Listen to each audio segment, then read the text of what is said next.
All I can tell you, these are war medals, action medals. That's the Canadian Peace Medal. That's what them two are. Well, I wanted to join the Navy. I didn't want to join the Army because I had a brother in the Army, and he'd claim me, and I'd be hanging on to his shirt tails. And I had a brother in the Air Service, so if I joined that, he'd have me by the shirt tails. So I told my mother I was going to join the Army, but I joined the Navy. I stayed in Kingston for 2 months basic training, and then I got drafted to Ottawa to guard the Parliament buildings. And I was there for a couple, 3 months, and I kept pestering them about getting to sea. So they shipped me to Halifax, and I ended up on contraband control, checking all the merchant ships to see that they had nothing they weren't supposed to have that we could find. And from there, I made some more noise, and I got drafted to Sydney on contraband control. You could find pretty near anything. Nothing bombs or that, but a lot of radios and a lot of wireless sets and a lot of stuff that wasn't supposed to be there. But don't forget there was 100 ships in Sydney Harbour at that time.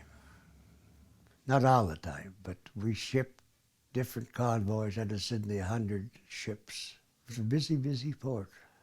They shipped me to Niobe in Scotland. It had a Canadian naval base, and we were waiting for our landing craft to come up from Italy. It was a combined up personnel. And they weren't coming, and we were walking by going ashore this afternoon. And just as we were going by the recruiting office, we heard over the wireless 2 Canadian seamen needed immediately for HMCS Prescott at the dockyard. So we just made a left turn, and we got the job. So we had our kit bags with us, so the truck took us down, and we went aboard the Prescott. We hit the door at the right time because we were going to go ashore and stay ashore for a couple of days because we had nothing to do. Navy works in strange ways. That's what all the service does. We were constant patrol for E-boats, submarines in the English Channel, the Bay of Biscay. Southend-on-Sea at one end to Portsmouth on the other end. We were hooked up with the 121st Royal Navy Destroyer Flotilla. We were part of their group. That was our job.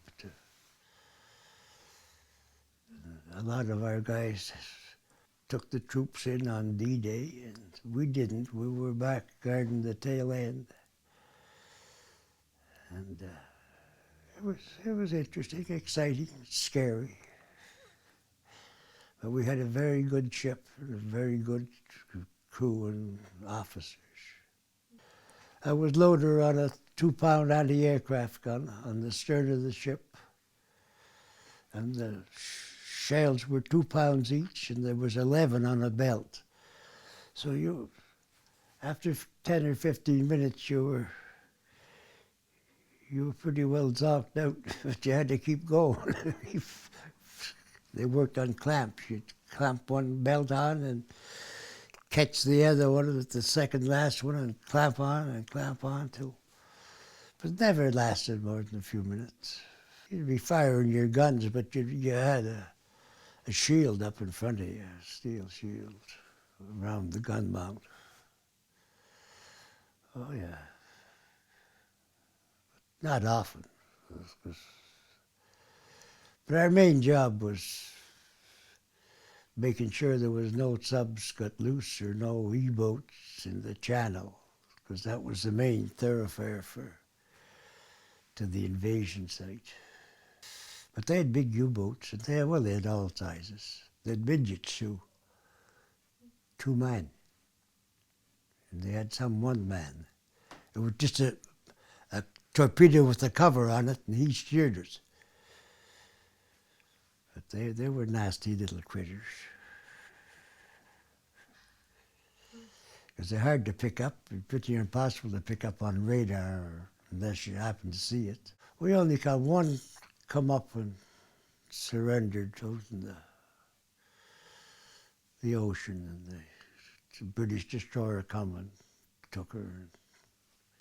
It was continuous planes going overhead, bombers and fighters, and both German and Allies, but mostly at that time Allies. And we look up and see 1,000 bombers going over for Germany. Maybe 100 Spitfires and Hurricanes around. But by that time, the Allies had pretty well control of the air and the sea. So it was just a matter of time. We could have sat back and starved them out. But the high price help decided to end it quick. But they made an awful mess of the industrial heart of Germany. Except one thing, I got the biggest surprise. I went to Cologne, and there was one brick knocked off the beautiful 1700 cathedral. It's a landmark of the world, the cathedral in Cologne. But there was only one brick knocked off. Everything else was flat. And we had a good crew, and we had good cooks. Ron was from Dartmouth. Ron Kaiser was the chief cook. He was from Dartmouth. I used to go in the galley and help him out when I was off duty, peel some spuds and some carrots and whatever we had. Help him out. One of the fellows on the ship with me had been on another ship in Sydney, and he'd met Dina and her girlfriend. So he said, come down, I want to go down and see. So we went down, and Dina was in the store, and that was the last date she had with him.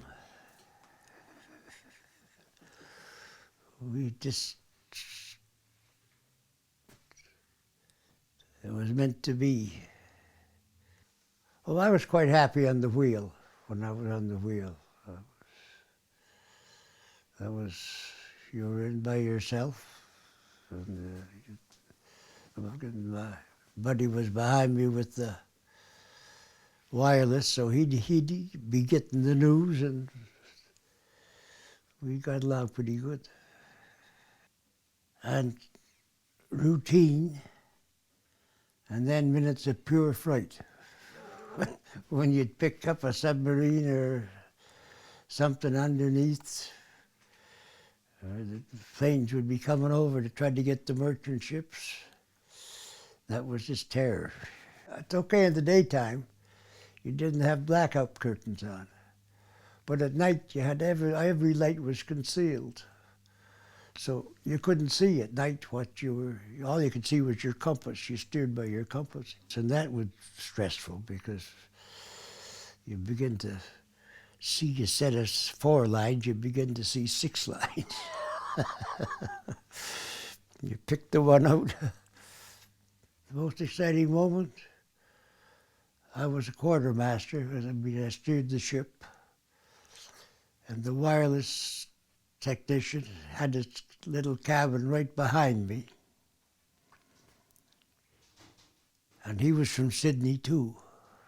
From 5 to 9, he come bursting out of the shack and grabbed me, and he said, it's over, it's over. The Canadian general just accepted the surrender.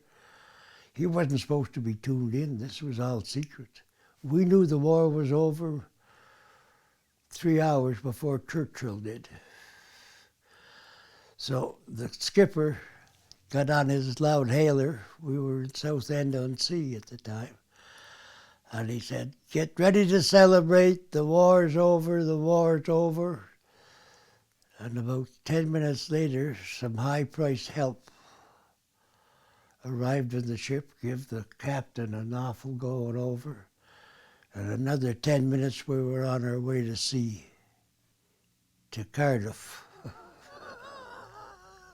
just to get us out of the road with our big mouth.